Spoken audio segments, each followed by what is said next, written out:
Breaking news for us. What can you tell us? Who's it back, Harvey? Yes, it's about Victor Osimhen. I've made Victor Osimhen their final offer this evening.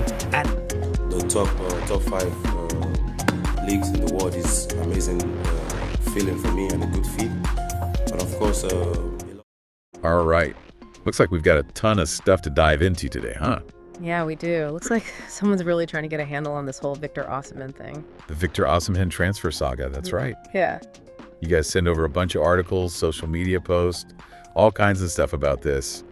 And, well, it seems like there's a lot to unpack here, right? Oh, yeah, definitely. Big clubs, big money, and a striker who's just on fire right now. Yeah, absolutely.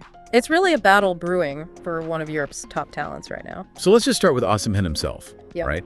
Let's paint a picture of this guy for people who maybe aren't super familiar. Coming off a phenomenal season with Napoli. I mean, they clinched the Serie A title. And just to clarify for listeners who might not be, totally up on all the different European leagues, that's the top league in Italy. Yep. And he scored 26 goals, which is incredible. Yeah, no, that's a lot of goals.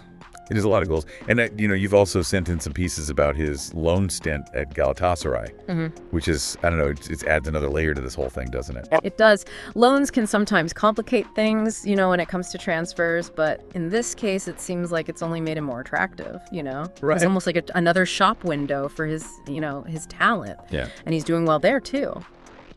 Yeah, so it sounds like Manchester United is particularly keen on getting him. They seem to see him as, the missing piece of that puzzle in their attack. Potentially, we're talking a lineup with him alongside Rashford and Højlund. I mean, that is a pretty scary thought for any defender. Yeah, you're not wrong. But is this the trio that actually brings trophies back to Old Trafford? What are your thoughts on that? I mean, on paper, it sounds pretty amazing, right? Right. And you've got Rashford with all that pace and the directness, and then you've got Højlund, who's just like a force of nature. Just this physical presence. And then you throw Osimhen in there, and he's just this clinical finisher. He's got those movements in the box. It could be just devastating, Yeah. But football's not that simple, unfortunately. The chemistry between them has to work.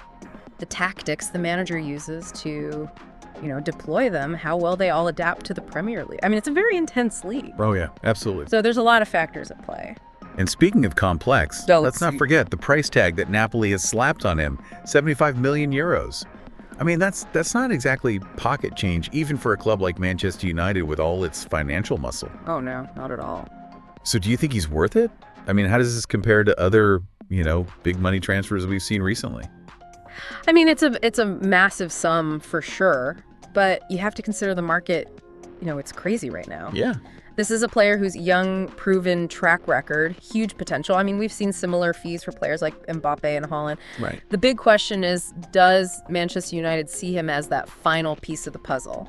And are they willing to kind of, put all their chips in on him? Yeah. It might mean that they can't go after other players, so the stakes are definitely high. Absolutely.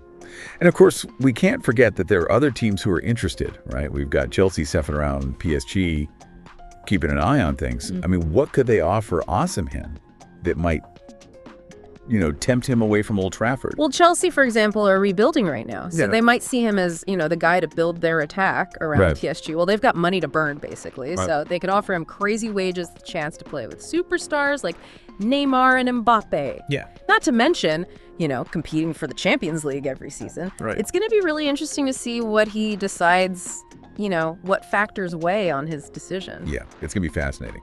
Now, we can't talk about transfers without talking about the fans, right? I mean, social media is blowing up with this. You've got speculation, anticipations, a little bit of anxiety. I mean, people are just hungry for any little scrap of news, any updates, and of course, that official announcement. So, do you think all this fan pressure actually plays a role in how these clubs operate in the transfer market? Oh, 100%. We live in this age of social media. Everything's amplified, and clubs are aware of that. They know what the fans are saying. They know what they're thinking. Right. Now, will they base their whole decision on, what fans are saying on Twitter? Probably not. Right. But it definitely adds to the pressure. Yeah, as another layer to all of this. Yeah. So if we kind of zoom out a little bit, this transfer saga, it's more than just one player moving from one team to another, right? Yeah. This could actually shift the balance of power in the Premier League, heck, even across Europe. Oh, yeah. So what are your final thoughts on this for our listener out there who's been, really following every twist and turn of this story? Well, I think it's a really pivotal moment, not just for OSIMHEN, but for all the clubs involved. His decision could really change the landscape of European football for years to come. Wow. As you keep following this, I'd say, think about this. What does this whole saga tell us about, the ambitions, the strategies of these top clubs in today's game?